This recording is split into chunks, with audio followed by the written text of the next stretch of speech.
আজকে ক্লাস 10-এর অঙ্কের বৃত্তের স্পর্শক সংক্রান্ত উপপাদ্য করাবো। এর আগে আমরা উপপাদ্য 41 নম্বর করেছি। আজকে এটা হবে উপপাদ্য 42 নম্বরটা। এর আগে স্পর্শক সংক্রান্ত উপপাদ্য বলতে গিয়ে এরা বৃত্তের স্পর্শক কী জিনিস সেই সম্বন্ধে আমরা আলোচনা করেছি। তাই আর একটা উপপাদ্য আমাদের করতে হবে, যার বিবৃতিটা হচ্ছে, যদি দুটি বৃত্ত পরস্পরকে স্পর্শ করে তাহলে স্পর্শবিন্দুটি কেন্দ্রদ্বয়ের সংযোজক সরলরেখার উপর অবস্থিত হবে।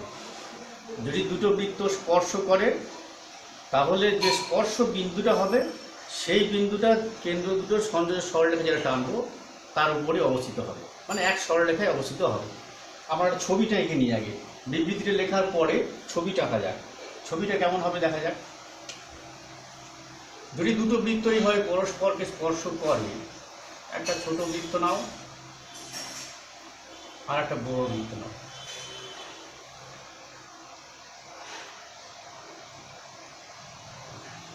এটা কেন্দ্রীয় বৃত্ত, বি কেন্দ্রীয়। এই বিন্দু যদি স্পর্শ করে তাহলে এই যে এটা মনে করো এ কেন্দ্রীয় বৃত্ত, বি কেন্দ্রীয় বৃত্ত, তাহলে যে স্পর্শ বিন্দুটা হচ্ছে তাহলে এই কেন্দ্রদ্বয়ের যে সংযোজক সরলরেখা তার উপরেই হবে। অর্থাৎ এই স্পর্শ বিন্দুটা, এ বিন্দুটা আর বি বিন্দুটা এক সরলরেখায় অবস্থিত।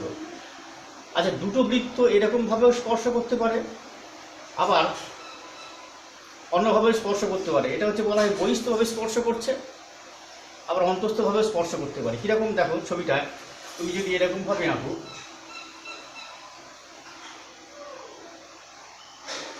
এই একটা বৃত্ত আঁকলে,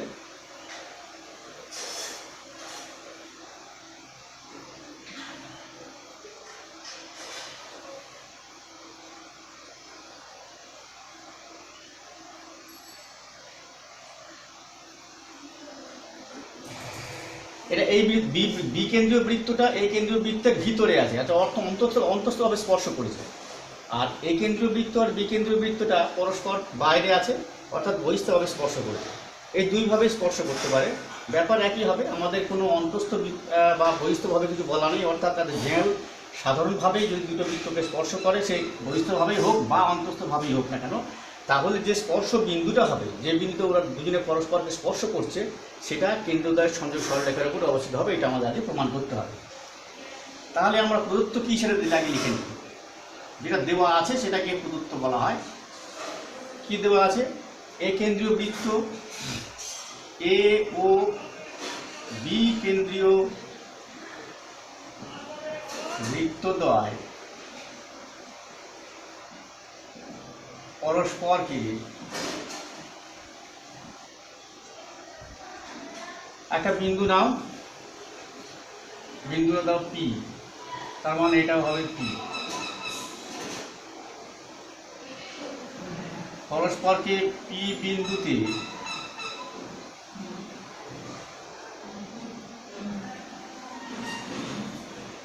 স্পর্শ করেছে।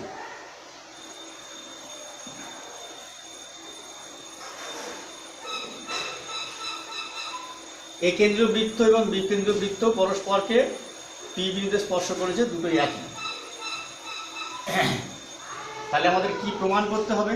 প্রামাণ্যটা কি?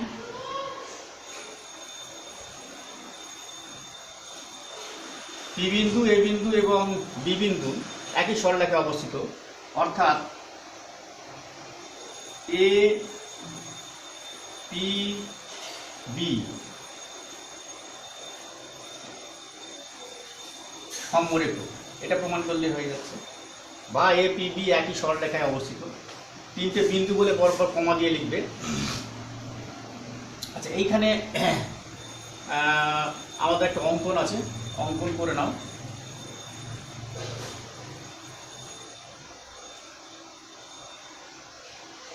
এপি আর বিপি যোগ করো।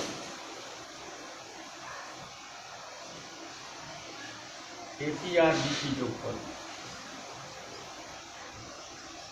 এখানেও এপি আর বিপি যোগ করো।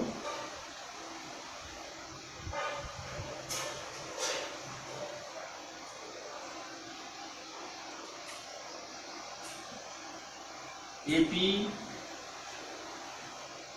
বিপি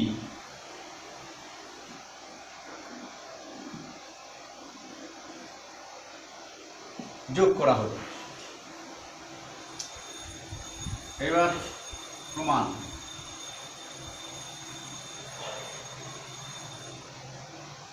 দেখো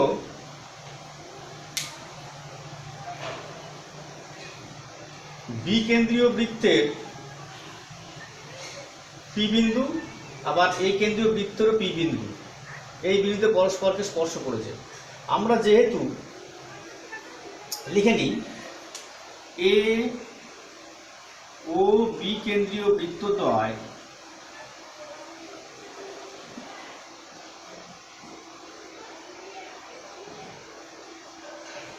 পরস্পরকে কোন বিন্দু স্পর্শ করেছে? পি বিন্দুতে।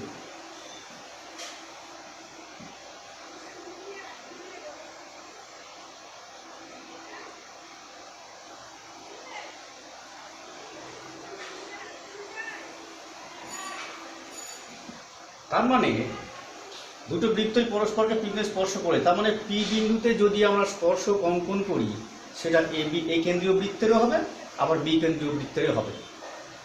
সুতরাং পি বিন্দুতে সাধারণ স্পর্শ, সাধারণ কেন? দুটোরই আছে তাই, সাধারণ স্পর্শক থাকে বা আছে। এবার একটা স্পর্শক আমরা ধরে নিই, একটা স্পর্শক টেন নাও।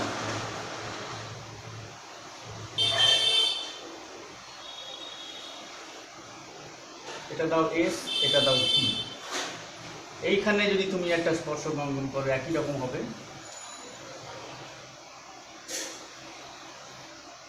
S T. ধরি এস টি হলো ওই সাধারণ স্পর্শ, সাধারণ স্পর্শ হলো এস টি। এবার দেখো এ কেন্দ্রীয় বৃত্তের পি বিন্দুতে এস টি স্পর্শ। এখন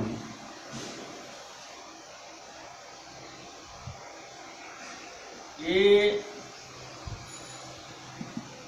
কেন্দ্রীয় বৃত্তে পি বিন্দুতে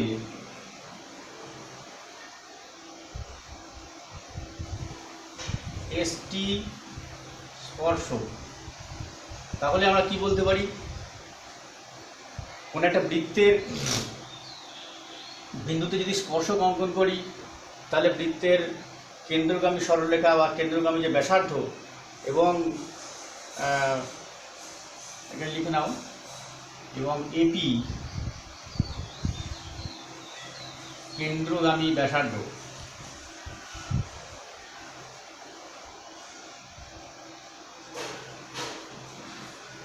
একটা কোনো বিন্দুতে স্পর্শক, যেটা বলছিলাম এস টি স্পর্শক আছে, স্পর্শক এবং স্পর্শ বিন্দুগামী ব্যাসার্ধ। কেন্দ্রগামী এক স্পর্শ বিন্দুগামী লিখলে ভালো হয়।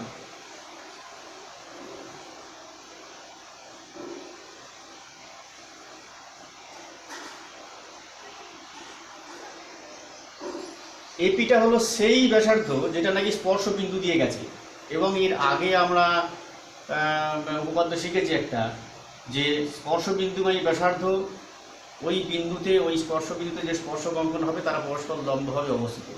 আমরা সেটাকে এখন ব্যবহার করব। সুতরাং আমরা বলতে পারি যে এপি লম্ব এসটি। আবার একই রকমভাবে বি কেন্দ্রীয় বৃত্তের একই পি বিন্দুতে এস টি স্পর্শক আর কি বিপি।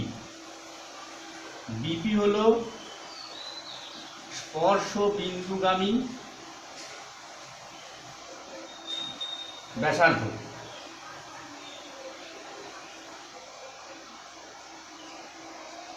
বিপি হলো স্পর্শবিন্দুময় ব্যাসার্ধ।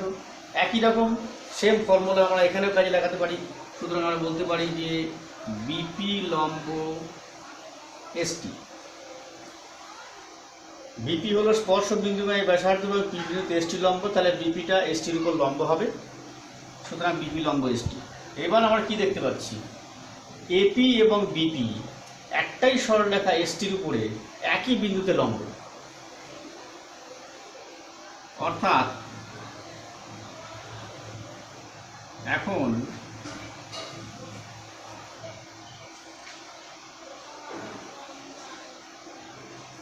এপি এবং বিপি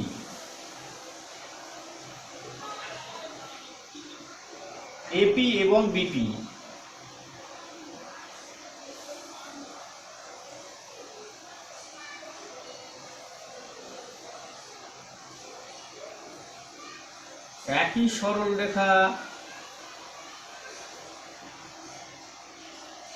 এসটি এর উপর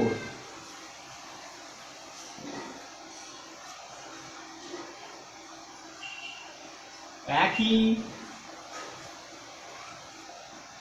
পি বিন্দুতে